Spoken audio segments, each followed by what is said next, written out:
അള്ളാന്റെ ഓരോ പേരും നമ്മുടെ ഈമാൻ ഇങ്ങനെ കൂട്ടുകയാണ്. പടച്ച റബ്ബിനെ കുറിച്ച് കൂടുതൽ കൂടുതൽ നമ്മൾ അറിയുകയാണ്. എന്റെ റബ്ബ് എല്ലാം അറിയുന്നവനാണ്. എന്റെ റബ്ബിന് ഞാൻ പറയാതെ തന്നെ എന്റെ കാര്യങ്ങൾ അറിയാം. എന്നെ എല്ലാ സമയത്തും കാണുന്ന റബ്ബാണവൻ. എന്നെ എപ്പോഴും കേട്ടുകൊണ്ടിരിക്കുന്ന നാഥനാണവൻ. എന്റെ മനസ്സിലെ വിചാരവികാരങ്ങൾ പോലും അതാ നന്നായി അറിയുന്നവനാണ് എന്റെ നാഥൻ. ഏതു വലിയ പ്രശ്നത്തിൽ നിന്നും എന്നെ രക്ഷപ്പെടുത്താൻ കഴിവുള്ളവനാണ് എന്റെ നാഥൻ. ഇങ്ങനെ അള്ളാനെപ്പറ്റി നമ്മളങ്ങ് വിശ്വസിക്കേണ്ട നിലക്ക് വിശ്വസിച്ചാൽ പിന്നെ അള്ളാഹുവിനെ പോലെ മറ്റൊരാളുണ്ടെന്ന് പറയാൻ നമുക്ക് കഴിയില്ല. അള്ള കാണും പോലെ കാണുന്നവരുണ്ടെന്ന് പറയില്ല. അള്ള കേൾക്കുന്നത് പോലെ കേൾക്കുന്നവരുണ്ടെന്ന് പറയാൻ കഴിയില്ല. അള്ള അറിയുന്നത് പോലെ അറിയുന്നവരുണ്ടെന്ന് പറയാൻ കഴിയില്ല. അള്ളാഹ്ക്ക് കഴിയുന്നത് പോലെ അതാ എന്റെ പ്രശ്നങ്ങളൊക്കെ തീർത്തു തരാൻ കഴിവുള്ള വേറെയും ആളുകളുണ്ടെന്ന് പറയാനോ വിശ്വസിക്കാനോ അവന് സാധിക്കില്ല. കാരണം അള്ളാഹിനെ പറ്റി ശരിക്ക് മനസ്സിലാക്കിയാൽ മതി. അള്ളാഹിനെ മനസ്സിലാക്കാത്തതാണ് പലർക്കും സംഭവിച്ച കുഴപ്പം. അള്ളയുണ്ടെന്ന് പറഞ്ഞ അബൂജഹലിനും പറ്റിയത് അള്ളാഹിനെ മനസ്സിലാക്കാൻ കഴിയാഞ്ഞതാണ്. യഹൂദിക്ക് പറ്റിയത് അള്ളാഹിനെ മനസ്സിലാക്കാൻ കഴിയാത്തതാണ്. നസറാനിക്ക് പറ്റിയത് അള്ളാഹിനെ മനസ്സിലാക്കാൻ കഴിയാത്തതാണ്. ഖുർആൻ പറഞ്ഞില്ലേ, വമാ ഖദറുല്ലാഹ ഹഖ്ഖ ഖദ്രിഹി, അവരൊന്നും അള്ളാഹിനെ മനസ്സിലാക്കേണ്ട നിലക്ക് മനസ്സിലാക്കിയില്ല. അള്ളാഹിനെപ്പറ്റി കേവലം ചില ഊഹങ്ങളും ധാരണകളുമൊക്കെയാണ് കൊണ്ട് നടന്നത്. അള്ളയുണ്ട് എന്ന് പറഞ്ഞു, അവനെപ്പറ്റി ചിലതൊക്കെ അങ്ങ് വിശ്വസിച്ചു. പക്ഷേ പൂർണ്ണമായ അർത്ഥത്തിൽ വിശ്വസിക്കാൻ അവർക്ക് സാധിച്ചില്ല. കാരണം അള്ളാനെ എങ്ങനെ പൂർണ്ണമായി അറിയണോ ആ അറിയേണ്ട സ്ഥാനത്ത് മറ്റു പലരെയും കുടിയിരുത്തിയപ്പോൾ അള്ളാഹ്ക്കുള്ള സ്ഥാനങ്ങൾ മറ്റു പലർക്കും അവർ വകവെച്ചു കൊടുത്തു. ഏതുപോലെ പ്രിയപ്പെട്ടവരെ, അള്ളയാണ് എല്ലാം കേൾക്കുന്നവൻ എന്നൊരു മുസ്ലിം വിശ്വസിച്ചു കഴിഞ്ഞാൽ പിന്നെ ആ മുസ്ലിം വിശ്വസിക്കാൻ പാടുണ്ടോ എല്ലാം കേൾക്കുന്ന വേറൊരാളുണ്ടെന്ന്? അള്ളയാണ് എല്ലാം കാണുന്നവൻ എന്ന് വിശ്വസിച്ചു കഴിഞ്ഞാൽ എല്ലാം കാണുന്ന വേറൊരാളുണ്ട് എന്ന് പിന്നെ വിശ്വസിക്കാൻ പറ്റുമോ? അള്ളയാണ് എല്ലാം അറിയുന്നവൻ എന്ന് വിശ്വസിച്ചു കഴിഞ്ഞാൽ പിന്നെ എല്ലാം അറിയുന്ന മറ്റൊരാളുണ്ടെന്ന് വിശ്വസിക്കാൻ പറ്റുമോ? ഇല്ലല്ലോ. അങ്ങനെ അടിയുറച്ച് വിശ്വസിച്ചു കഴിഞ്ഞാൽ പിന്നെ ഒരാളെ പറ്റിയും പിന്നെ അള്ളാഹുവിന്റെ സ്ഥാനം വകവെച്ചു കൊടുക്കാൻ ഏറ്റവും വലിയ മഹാന്മാരായിരുന്നാൽ പോലും മഹാന്മാരൊക്കെ മഹാന്മാര് തന്നെയാണ്. അമ്പിയാക്കളെ അമ്പിയാക്കളെന്ന നിലക്കാണ് നമ്മൾ ബഹുമാനിക്കേണ്ടത്. ഔലിയാക്കളെന്ന നിലക്കാണ് ബഹുമാനിക്കേണ്ടത്. മാതാപിതാക്കളെ മാതാപിതാക്കളെന്ന നിലക്കാണ് ബഹുമാനിക്കേണ്ടത്. ഉസ്താദുമാരെയും ഗുരുവര്യന്മാരെയും അവർ ഉസ്താദുമാരാണെന്ന നിലക്കാണ് ആദരിക്കേണ്ടത്. നമ്മേക്കാൾ മുതിർന്നവരോട് അവർ എന്നേക്കാൾ പ്രായമുള്ളവരെന്ന നിലക്കാണ് ബഹുമാനിക്കേണ്ടത്. അള്ളാഹുവിനോടുള്ള ബഹുമാനം വേണ്ടതവൻ അള്ളയാണ്. ഇങ്ങനെ ബഹുമാനമാണ് എല്ലാമെങ്കിലും ഓരോരുത്തരിലേക്കും ചേർത്തി പറയുമ്പോൾ ബഹുമാനത്തിന്റെ അർത്ഥം മാറിപ്പോകുന്നു. അള്ളാനെ ബഹുമാനിക്കുമ്പോൾ ഒരാളെയും ബഹുമാനിച്ചൂടാ. അല്ലാഹു സുബ്ഹാനഹു വ തആലയെ പറ്റി വിശ്വസിക്കുന്നത് പോലെ മറ്റൊരാളെക്കുറിച്ചും വിശ്വസിച്ചുകൂടാ. അള്ള കൊടുത്ത കഴിവുകൊണ്ട് ഇന്ന ശൈഖ് എല്ലാം കാണും, എല്ലാം കേൾക്കും, എല്ലാം അറിയും എന്ന് വിശ്വസിച്ചുകൂടാ. അങ്ങനെ എല്ലാം കാണുന്ന ഒരാളുണ്ട്, എല്ലാം കേൾക്കുന്നവർ തങ്ങളുണ്ട്, എല്ലാം അറിയുന്നവർ ബീവിയുണ്ട്, എല്ലാത്തിനും കഴിവുള്ളവർ തങ്ങളുണ്ട് എന്ന് റബ്ബുൽ ആലമീൻ ഒരിടത്തും പറഞ്ഞിട്ടില്ലല്ലോ. ഉണ്ടെങ്കിൽ നിങ്ങൾ ചോദിച്ചു പഠിക്കണം.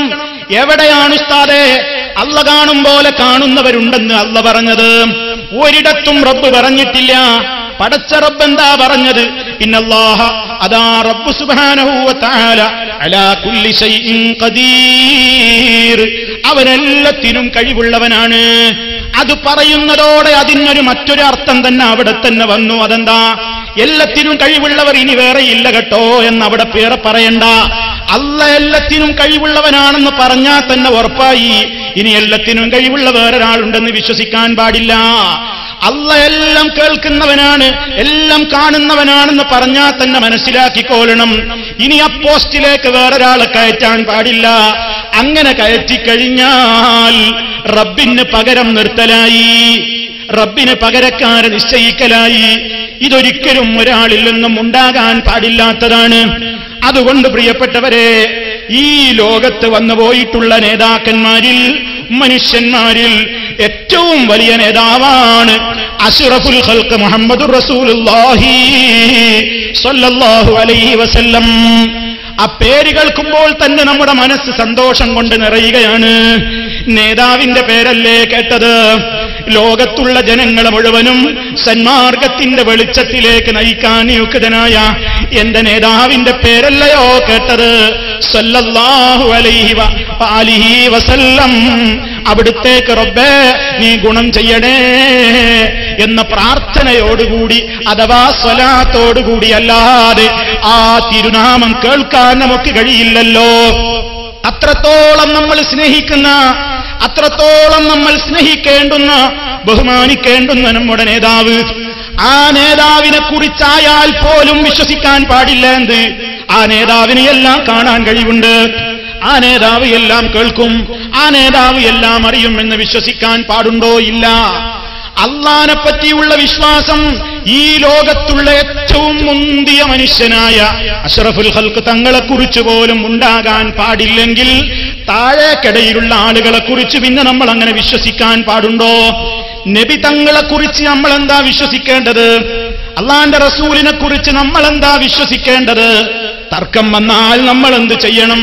അള്ളാന്റെ റസൂൽ സല്ലല്ലാഹു അലൈഹി വസല്ലമിനെ ഇരു കണ്ണുകൊണ്ടും കാണാൻ കിട്ടിയ നേതാക്കന്മാര് കഴിഞ്ഞു പോയില്ലേ? അള്ളാന്റെ റസൂലിന്റെ ശബ്ദം കേൾക്കാൻ ഭാഗ്യം കിട്ടിയ നേതാക്കന്മാര് കഴിഞ്ഞു പോയില്ലേ? സിദ്ദീഖുൽ അക്ബർ റളിയല്ലാഹു തആല അൻഹു അടക്കമുള്ള ധാരാളക്കണക്കിന് സ്വഹാബ പുരുഷന്മാരും സ്വഹാബ സ്ത്രീകളുമൊക്കെ നബിതങ്ങളെ കണ്ടവരാണ്, നബിതങ്ങളുടെ ശബ്ദം കേട്ടവരാണ്, നബിതങ്ങളുടെ മജ്ലിസിൽ പോയി ഇരിക്കാൻ ഭാഗ്യം കിട്ടിയവരാണ്, നബിതങ്ങളോട് നേരിട്ട് സംശയം ചോദിച്ച് പഠിക്കാൻ ഭാഗ്യം കിട്ടിയ നേതാക്കളാണ്. ആ നേതാക്കൾക്കൊക്കെ നബിതങ്ങളെ കുറിച്ചുള്ള ധാരണ എന്തായിരുന്നു? നബിതങ്ങളെക്കുറിച്ച് അവരൊക്കെ എന്താണ് വിശ്വസിച്ചത്? അള്ളാന്റെ റസൂൽ എല്ലാം കേൾക്കുമെന്ന് അവർ വിശ്വസിച്ചിട്ടുണ്ടോ? ജീവിതകാലത്ത് വരെ അവരാരും അങ്ങനെ വിശ്വസിച്ചിട്ടില്ല. നിങ്ങൾക്കറിയില്ലേ പ്രിയപ്പെട്ടവരെ, ഏത് കുട്ടികൾക്കും അറിയില്ലേ ചിന്തിച്ചാൽ, നബിതങ്ങളുടെ ഹയാത്ത് കാലത്ത്, ജീവിതകാലത്ത് സ്വഹാബ പുരുഷന്മാർക്കോ സ്വഹാബ സ്ത്രീകൾക്കോ എന്തെങ്കിലുമൊക്കെ സംശയങ്ങൾ ചോദിക്കാനുണ്ടെങ്കിൽ അവരെന്താ ചെയ്യാറ്? അവരവരുടെ വീട്ടിൽ തന്നെ ഒരു ഭാഗത്ത് ഇങ്ങനെ ഒരു പായയൊക്കെ നിവർത്തി ഇങ്ങനെ ഉളുവെടുത്ത് അവിടെ വന്നിരുന്നിട്ട്, അതാ നബിതങ്ങൾ എവിടെയാണ്, മദീനയിലോ ഇനി എവിടെയാണെങ്കിൽ ആ ഭാഗത്തേക്ക് തിരിഞ്ഞിരുന്നിട്ട്, യാ റസൂലല്ലാഹ്, യാ നബിയല്ലാഹ്, അള്ളാന്റെ റസൂലേ എനിക്കൊരു സംശയം ചോദിക്കാനുണ്ട്. അങ്ങയുടെ അടുത്തൊന്നും വരേണ്ടതില്ല, കാരണം അങ്ങ് എല്ലാം കേൾക്കുമല്ലോ, അങ്ങ് എല്ലാം കാണുമല്ലോ, അങ്ങേക്ക് ഞങ്ങളെ കുറിച്ചൊക്കെ അറിയാമല്ലോ, അതുകൊണ്ട് ഞങ്ങളിതാ അങ്ങയോട് സംശയം ചോദിക്കുന്നു നബിയേ. ഏതെങ്കിലും ഒരു സഹാബി അങ്ങനെ ചോദിച്ചതായി ചരിത്രത്തിലുണ്ടോ? ഇല്ല. ഒരൊറ്റ സഹാബിയും അങ്ങനെ ചെയ്തില്ലല്ലോ. പിന്നെ എന്താ അവരൊക്കെ ചെയ്തത്? എന്തെങ്കിലും സംശയം അവർക്ക് ചോദിക്കാനുണ്ടെങ്കിൽ ആണുങ്ങളാണെങ്കിൽ അള്ളാന്റെ റസൂലിന്റെ അടുത്ത മജ്ലിസിലേക്ക് നേരിട്ടാണ് ചെല്ലും. സ്ത്രീകളാണെങ്കിലോ ചിലർക്കൊക്കെ നബിതങ്ങളോട് നേരിട്ട് ചോദിക്കാനൊരു ലജ്ജ. അപ്പൊ അവരെന്ത് ചെയ്യും? നമ്മുടെ ഉമ്മമാരുടെ അടുത്തേക്ക് ചെല്ലും. നമ്മുടെ ഉമ്മമാര് എന്ന് പറഞ്ഞാൽ അള്ളാന്റെ റസൂലിന്റെ ഭാര്യമാര്, നബിതങ്ങളുടെ ഭാര്യമാരുടെ അടുത്ത് പോയിട്ട് സ്വകാര്യത്തിൽ പറഞ്ഞിട്ട് പറയും, നബിതങ്ങളോട് ചോദിക്കാനൊരു വിഷമാണോട്, നിങ്ങളൊന്ന് ചോദിച്ച് ഉത്തരം പറഞ്ഞു തരണം എന്ന് ബീവിമാരോട് പറയും. ചില സഹോദരിമാര് ലജ്ജയൊന്നുമില്ലാതെ, ദീന് പഠിക്കേണ്ട കാര്യത്തിൽ ലജ്ജ വേണ്ടല്ലോ, നബിതങ്ങളുടെ സമീപത്തേക്ക് നേരിട്ട് തന്നെ ചോദിക്കും. ഇങ്ങനെ ഒരു നിലക്കല്ലാതെ, നബിതങ്ങൾ കേൾക്കുന്ന സ്ഥലത്ത് ചെന്നിട്ടല്ലാതെ, നബിതങ്ങൾ കാണുന്ന സ്ഥലത്ത് ചെന്നിട്ടല്ലാതെ ഒരൊറ്റ സ്വഹാബിയും നബിതങ്ങളെ വിളിച്ചുകൊണ്ട് യാ റസൂലല്ലാഹ് എനിക്കിന്ന പ്രശ്നമുണ്ട്, തങ്ങളത് തീർത്തു തരണം, അതിന് മറുപടി തരണം, അതിലൊരു ഫത്വ തരണം എന്ന് ഒരൊറ്റ സ്വഹാബ പുരുഷനും ഒരൊറ്റ സ്വഹാബ വനിതകളും ചോദിച്ചിട്ടില്ലല്ലോ. എന്താണ് കാരണം? നന്നായി ചിന്തിച്ചോളണം. അവർക്കൊന്നും മുത്തുനബിയുടെ മുഅ്ജിസത്തിൽ വിശ്വാസമില്ലേ? അവർക്കൊന്നും റസൂലുള്ളാന്റെ കറാമത്തിൽ വിശ്വാസമില്ലേ? അവർക്കൊന്നും നബിതങ്ങളോട് സ്നേഹമില്ലേ? നബിതങ്ങളെ ഞങ്ങൾ വീട്ടിലിരുന്ന് വിളിച്ചാ കേൾക്കൂല, വീട്ടിലിരുന്ന് വിളിച്ചാൽ കേൾക്കൂലാന്ന് ഉറപ്പായതുകൊണ്ടാണ് നബിതങ്ങൾ ഉള്ളയിടത്തേക്ക് പോകുന്നത്. അപ്പൊ ജീവിച്ചിരിക്കുന്ന കാലത്ത് പോലും സ്വഹാബത്ത് നബിതങ്ങൾ കാണാത്ത ദൂരത്ത് വെച്ച്, നബിതങ്ങൾ കേൾക്കാത്ത ദൂരത്ത് വെച്ച് റസൂൽ സല്ലല്ലാഹു അലൈഹി വസല്ലമിനെ വിളിച്ചുകൊണ്ട് കാര്യങ്ങൾ പറഞ്ഞിട്ടില്ല, സങ്കടം പറഞ്ഞിട്ടില്ല, ആവശ്യങ്ങൾ അവിടുത്തോട് ബോധിപ്പിച്ചിട്ടില്ല. എന്താ ഇത് മനസ്സിലാക്കേണ്ടത്? അവരുടെയൊക്കെ വിശ്വാസമാണ്. ജീവിതകാലത്ത് പോലും അങ്ങനെയാ സംഗതി. പിന്നെ വഫാത്തിന്റെ ശേഷം ഏതായാലും അവർ ചെയ്യുമോ? ഇല്ലല്ലോ. വഫാത്തിന്റെ ശേഷം അവർ ഖബറിന്റെ സമീപത്ത് വന്നുകൊണ്ടോ അതല്ലെങ്കിൽ അവരുടെ വീടുകളിൽ വെച്ചോ ഏതെങ്കിലും പ്രശ്നമുണ്ടായപ്പോൾ നബിയെ അങ്ങ് ഞങ്ങളെ രക്ഷിക്കണേ, സഹായിക്കണേ എന്ന് വിളിച്ചിട്ടില്ല, അവര് തേടിയിട്ടില്ല. തേടിയെന്ന് തെളിയിക്കാൻ ഇലാ യൗമിൽ ഖിയാമ, ഖിയാമത്ത് നാൾ വരെ ശരിയായ സനദോടുകൂടി, ശരിയായ പരമ്പരയോടുകൂടി സ്വീകാര്യയോഗ്യമായ ഒരു സംഭവം റിപ്പോർട്ട് ചെയ്യാൻ ഇന്നുവരെ സാധിച്ചിട്ടില്ല, ഇനി സാധിക്കുകയുമില്ല. അത് റബ്ബ് സുബ്ഹാനഹു വ തആല പഠിപ്പിച്ച ആദർശത്തിന്റെ പവറാണ്. ഇനി സഹോദരന്മാരെ, നിങ്ങൾ ചിന്തിക്ക്, മഹാനായ റസൂൽ കരീം സല്ലല്ലാഹു അലൈഹി വസല്ലമിനെ സംബന്ധിച്ച് മുസ്ലിമീങ്ങൾ വിശ്വസിക്കുന്നത് എന്താണ്? അവിടുന്നതാ നമ്മിൽ നിന്ന് വിട പറഞ്ഞുപോയി, നബി തങ്ങൾ നമ്മളിൽ നിന്ന് വഫാത്തായി പോയിട്ടുണ്ട്. അവിടുന്നതാ റബ്ബ് സുബ്ഹാനഹു വ തആലയതാ അവിടുത്തേക്ക് പ്രത്യേകമായ ഒരു ജീവിതം അവിടെയുണ്ട്. എങ്ങനെയാണെന്ന് നമുക്കറിയില്ല, അവിടുത്തെ ജീവിതം എങ്ങനെയാണെന്ന് നമുക്കറിയില്ല. അവിടുത്തെ ശരീരം മണ്ണ് തിന്നൂല, മറ്റുള്ളവരുടെ ശരീരം മണ്ണ് തിന്നുന്നത് പോലെ അമ്പിയാക്കളുടെ ശരീരം മണ്ണ് തിന്നൂല. അവർക്കതാ ഉന്നതമായ ഒരു ജീവിതം അവരുടെ ബർസഖിയായ ലോകത്തുണ്ട്. ഉന്നതമായ ഒരു പദവിയിലാണ് റസൂൽ സല്ലല്ലാഹു അലൈഹി വസല്ലം. പക്ഷേ ഈ ദുനിയാവിലുള്ള നമ്മെ റസൂലുള്ള കാണുന്നുണ്ടോ? അള്ളാന്റെ റസൂൽ നമ്മെ കേൾക്കുന്നുണ്ടോ? അള്ളാന്റെ റസൂൽ നമ്മുടെ മജ്ലിസിൽ വരുന്നുണ്ടോ? നബി സല്ലല്ലാഹു അലൈഹി വസല്ലം ഇഷ്ടപ്പെട്ടയിടത്ത് ഇഷ്ടപ്പെട്ട സ്ഥലങ്ങളിലേക്കൊക്കെ യാത്ര പോകുന്നുണ്ടോ? ഇല്ലെന്നാണ് മുസ്ലിം വിശ്വസിക്കുന്നത്, വിശ്വസിക്കേണ്ടത്. നബിതങ്ങൾക്ക് നമ്മളതാ നാം സ്വലാത്ത് ചൊല്ലുന്നുണ്ട്, സലാമു ചൊല്ലുന്നുണ്ട്. ആ സ്വലാത്ത് സലാമുകൾ പോലും അള്ളാഹുവിന്റെ റസൂല് നേരിട്ട് കേൾക്കുന്നില്ല. സ്വലാത്തുകൾ പോലും അതാ ഒരു പ്രത്യേകമായ നിലക്ക് നബിതങ്ങളിലേക്ക് എത്തിക്കാൻ ഒരു മലക്കിനെ റബ്ബ് ഏർപ്പാട് ചെയ്തിരിക്കുകയാണ്. മറ്റുള്ള ഒരു ശബ്ദങ്ങളും മറ്റുള്ള ഒരു കാര്യങ്ങളും അവിടുന്ന് അറിയുന്നില്ല. അവിടുന്ന് എല്ലാവരെയും കണ്ടുകൊണ്ടല്ല, അവിടുന്ന് എല്ലാവരെയും കേട്ടുകൊണ്ടിരിക്കുകയല്ല, അവിടുന്ന് എല്ലായിടത്തും ഹാജരാകുന്നുമില്ല. അഷ്റഫുൽ ഖൽഖ് സല്ലല്ലാഹു അലൈഹി വസല്ലം അവിടുത്തെ ആ ഖബറിൽ നിന്ന് ഇനി എന്നാണ് പുറത്തേക്ക് വരിക? അതാ അവിടുന്ന് തന്നെ പറഞ്ഞില്ലേ, ഈ ലോകമങ്ങ് നശിച്ച് സർവമനുഷ്യരും അതാ മഹ്ശറിലേക്ക് പോകാനുള്ള സമയമെടുത്താൽ ഖബറിൽ നിന്ന് പൊട്ടിപ്പിളർന്ന് മഹ്ശറിലേക്ക് എഴുന്നേൽക്കുന്ന ഒന്നാമത്തെ മനുഷ്യൻ ഞാനായിരിക്കുമെന്ന് റസൂലുള്ളാഹി സ്വല്ലല്ലാഹു അലൈഹി വസല്ലം പറയുന്നു. നബി തങ്ങളുടെ ഖബറിൽ നിന്ന് ആ ഖബർ പൊട്ടിപ്പിളർന്നിട്ട് അവിടുന്ന് ഇനി പുറത്തേക്ക് വരുന്നത് മഹ്ശറിലേക്ക് മാത്രമാണ്. മുസ്ലിമേ, നമ്മുടെ വിശ്വാസം അതാണ്. സ്വഹാബത്ത് അതാണ് വിശ്വസിച്ചത്, ഇമാമീങ്ങൾ അതാണ് വിശ്വസിച്ചത്, താബിഈങ്ങൾ അതാണ് വിശ്വസിച്ചത്, തബഉ താബിഈങ്ങൾ അതാണ് വിശ്വസിച്ചത്, ലോക മുസ്ലിമീങ്ങൾ മുഴുവൻ അതാണ് വിശ്വസിച്ചത്.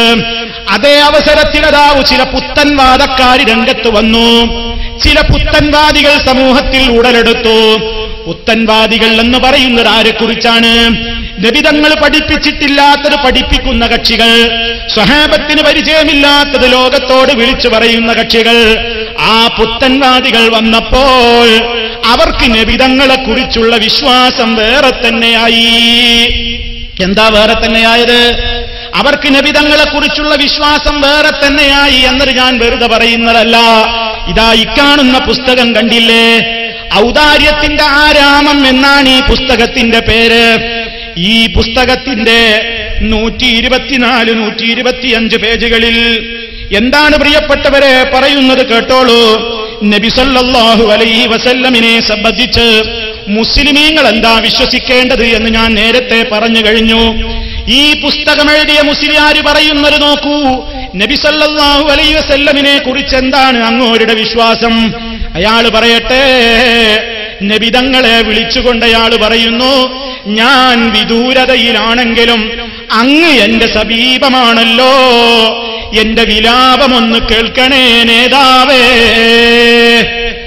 നബിതങ്ങളെ വിളിച്ചുകൊണ്ടാ പറയുന്നത്. എന്താ പറഞ്ഞത്? ഞാൻ ദൂരത്താണല്ലോ നബിയെ, പക്ഷേ ഞാൻ എത്ര ദൂരത്താണെങ്കിലും അങ്ങ് എന്റെ സമീപത്താണല്ലോ. പടച്ച റബ്ബിന്റെ ഗുണവിശേഷം എന്താണ്? റബ്ബ് പറഞ്ഞിട്ടുണ്ട്. എന്താണ് റബ്ബ് പറഞ്ഞിട്ടുള്ളത്? മനുഷ്യന്മാരെ, നിങ്ങൾ എന്നോട് തേടിക്കോളൂ, നിങ്ങൾ എന്നോട് തേടിക്കോളൂ. അതാ മനുഷ്യനോട് സമീപസ്ഥനാണ് റബ്ബ്.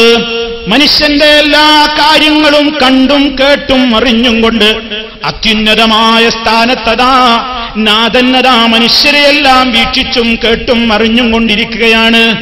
അതേ പദവി അഷ്റഫുൽ ഖൽഖ് സല്ലല്ലാഹു അലൈഹി വസല്ലമിന്റെ മേൽ ആരോപിക്കുകയാണ്. നബി തങ്ങൾ നമ്മുടെ കൂടെ തന്നെയുണ്ട് പോലും, അള്ളാന്റെ റസൂല് നമ്മുടെ കൂടെയുണ്ട് പോലും. ഇനി കേട്ടോ, അയാൾ പറയുന്നത് കേട്ടോ. അള്ളാഹുവിന്റെ റസൂൽ സല്ലല്ലാഹു അലൈഹി വസല്ലം ഓരോ മുസൽമാന്റെയും കൂടെ തന്നെയുണ്ട്. ആരുടെയെങ്കിലും പേരിൽ ഒരു ആരോപണം പറയുകയല്ല.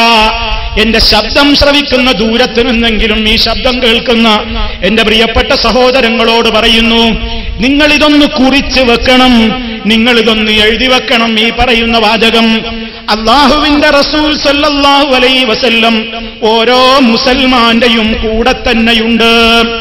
മാത്രമല്ല, തങ്ങൾ എല്ലാവരുടെയും പ്രവർത്തനങ്ങൾ, തങ്ങൾ നബി തങ്ങൾ എല്ലാവരുടെയും പ്രവർത്തനങ്ങൾ വ്യക്തമായി കാണുകയും അറിയുകയും ചെയ്തുകൊണ്ടിരിക്കുന്നു. ലോകത്തുള്ള എല്ലാ മനുഷ്യന്മാരുടെയും പ്രവർത്തനങ്ങൾ വ്യക്തമായി അല്ലാഹുവിന്റെ റസൂല് കാണുകയാണ്, വ്യക്തമായി അല്ലാഹുവിന്റെ റസൂല് കേൾക്കുകയാണ്, വ്യക്തമായി എല്ലാവരെയും റസൂലുള്ള കാണുകയാണ്. എല്ലാവരുടെയും സമീപസ്ഥനായിട്ട് അതാ നബിതങ്ങൾ കൂടെ തന്നെയുണ്ട്. ഇനിയും നോക്കൂ നിങ്ങൾ, ധാരാളം ഇനിയും പറഞ്ഞിട്ട് പറയുകയാണ്. അതാ ആയതുകൊണ്ട് സുന്നത്ത് ജമാഅത്തിന്റെ വിശ്വാസപ്രകാരം ഇവര് പഠിപ്പിക്കുന്ന സുന്നത്ത് ജമാഅത്താണ് കേട്ടോ. ഇത് ഇസ്ലാമിന്റെ സുന്നത്ത് ജമാഅത്തല്ലാതെ ഞാൻ വേറെ പറയുന്നുണ്ട്. ഇവരുടെ വാചകമാ വായിക്കുന്നത്. സുന്നത്ത് ജമാഅത്തിന്റെ വിശ്വാസപ്രകാരം ബഹുമാനപ്പെട്ട നബി സല്ലല്ലാഹു അലൈഹി വസല്ലമ എല്ലാവരുടെയും സമീപത്ത് തന്നെ, എല്ലാവരുടെയും സമീപത്തുണ്ട് അല്ലാഹുവിന്റെ റസൂല്. എല്ലാവരെയും അവിടുന്ന് കാണുകയാണ്, കേൾക്കുകയാണ്, അറിയുകയാണ്. ഓ പ്രിയപ്പെട്ട മുസ്ലിമേ, ഇത് സ്വഹാബത്ത് വിശ്വസിച്ചതാണോ? ഇത് താബീങ്ങൾ വിശ്വസിച്ചതാണോ? ഇതാര് പഠിപ്പിച്ചതാണ്? ഇതൊരിക്കലും നബി സല്ലല്ലാഹു അലൈഹി വസല്ലം പഠിപ്പിച്ച ദീനല്ല. അവിടുന്ന് ഒരിക്കലും ഇങ്ങനെ പറഞ്ഞിട്ടില്ല. അതാ നാളെ മഹ്ശറിൽ എത്തിക്കഴിഞ്ഞാൽ ഹൗദുൽ കൗസറിന്റെ സമീപത്ത് നമ്മുടെ നേതാവ് ഇരിപ്പാണ്. നാളെ മഹ്ശറിൽ എത്തിക്കഴിഞ്ഞാൽ അല്ലാഹുവിന്റെ റസൂലിനതാ പടച്ച റബ്ബ് പ്രത്യേകമായി നൽകുന്ന ഒരു ദാനമാണ് ഹൗദുൽ കൗസർ. വെള്ളിയേക്കാൾ വെളുത്ത, കസ്തൂരിയേക്കാൾ സുഗന്ധമുള്ള, അതായിരക്കണക്കിന് നക്ഷത്രങ്ങൾക്ക് സമാനമായ നിലക്ക് മുക്കി കുടിക്കാൻ മാത്രം എണ്ണക്കണക്കിനുള്ള അതാ കോപ്പകൾ സ്വർണം കൊണ്ട് സജ്ജീകരിച്ചിട്ടുള്ള, നാല് ഭാഗവും പ്രവിശാലമായ നിലക്ക് പരന്നു കിടക്കുന്ന ഒരു അരുവി, ഒരു തടാകം. ആ ഹൗദുൽ കൗസറിൽ നിന്ന് ആരെങ്കിലും ഒരിറ്റ് കുടിച്ചാൽ ലം യദ്മ ബഅദഹു അബദാ, ഒരു കാലത്തും പിന്നെ ആ കുടിച്ചവന് ദാഹമില്ല. അത്ര മുന്തിയ വെള്ളം. അതിന്റെ അടുത്ത് അല്ലാഹുവിന്റെ റസൂലതാ ഒരു മിമ്പറിൽ ഉപവിഷ്ടനാണ്. എന്റെ മിമ്പറതാ ഹൗദിന്റെ സമീപത്ത് ഞാൻ മിമ്പറിൽ നിങ്ങൾക്ക് മുമ്പേ പോയിട്ടിരിക്കും. നബി സല്ലല്ലാഹു അലൈഹി വസല്ലം പറയുകയാണ്, അങ്ങനെ അവിടുന്നതാ അവിടുത്തെ സമീപത്തേക്ക് വരുന്ന ആളുകൾക്ക് ആ ഹൗദിൽ നിന്ന് വെള്ളം കൊടുക്കുകയാണ്. ആ സന്ദർഭത്തിൽ ചില ആളുകൾ അങ്ങോട്ട് കടന്നു വരും, വെള്ളം കുടിക്കാൻ കടന്നു വരികയാണ്. നബിതങ്ങൾ അവർക്കതാ വെള്ളം കൊടുക്കാൻ ഒരുമ്പെടുമ്പോൾ അല്ലാഹു സുബ്ഹാനഹു വ തആല പറയും, നബിയേ കൊടുത്തുപോകല്ല, ഈ ഖൗമിന് വെള്ളം കൊടുക്കാൻ പാടില്ല. നബി സല്ലല്ലാഹു അലൈഹി വസല്ലം പറയും, അതാ റബ്ബേ, അവരെന്റെ ഉമ്മത്തിലെ ആളുകളല്ലേ, എന്റെ ഉമ്മത്തല്ലേ റബ്ബേ എന്ന് നബിതങ്ങൾ പറയുമ്പോ അല്ലാഹുവിന്റെ റസൂൽ സല്ലല്ലാഹു അലൈഹി വസല്ലമിനോട് എന്താണ് മറുപടി പറയപ്പെടുന്നത്? ഓ നബിയേ, ഇന്നക ലാ തദ്രീ, നിങ്ങൾക്കറിഞ്ഞുകൂടാ, നിങ്ങൾക്കറിയില്ല നബിയേ.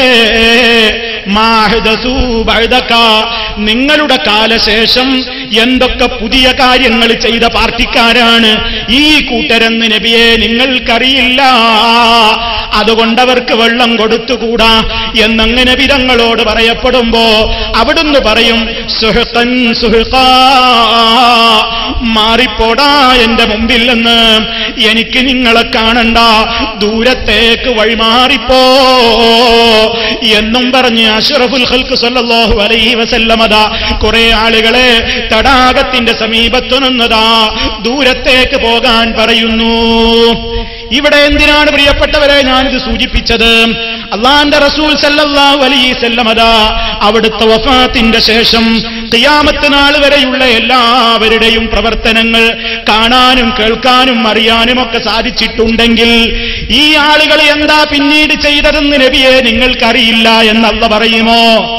എന്തേ എല്ലാം കാണുന്ന നബി ഇതെന്തേ കാണാതെ പോയത്? എല്ലാം കേൾക്കുന്ന നബി എന്തേ ഇവരെ കേൾക്കാതെ പോയത്?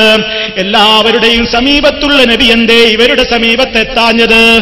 അപ്പോൾ ചിന്തിച്ചോളണം. നബി സല്ലല്ലാഹു അലൈഹി വസല്ലം അവിടുത്തെ വഫാത്തോടുകൂടി ഭൗതിക ലോകത്ത് നടക്കുന്ന കാര്യങ്ങൾ അവിടുന്ന് കാണുകയോ കേൾക്കുകയോ ആളുകളുടെ പ്രശ്നങ്ങളിലേക്ക് ഇടപെടാൻ അവിടുന്ന് ഖബറിൽ നിന്ന് വരികയോ ചെയ്യുന്നില്ല. മറിച്ച് ഇവർ വിശ്വസിക്കുന്നത് നബി സല്ലല്ലാഹു അലൈഹി വസല്ലം ഖബറിൽ നിന്നതാ പലപ്പോഴും പുറത്ത് വന്നിട്ടുണ്ട് പോലും, ചിലർക്കൊക്കെ കൈ നീട്ടിക്കൊടുത്തിട്ടുണ്ട് പോലും. ഫീ ഹാലത്തിൽ ബുഅദി റൂഹി കുൻതുർസിലുഹാ തുഖബ്ബിലുൽ അർദ അന്നി വഹിയ നായിബതി ഫഹാദിഹി നൗബത്തുൽ അശ്ബാഹി ഖദ് ഹദറത് ഫംദുദ് യദൈക ലികൈ തുഹ്ദാ ബിഹാ ശഫതി.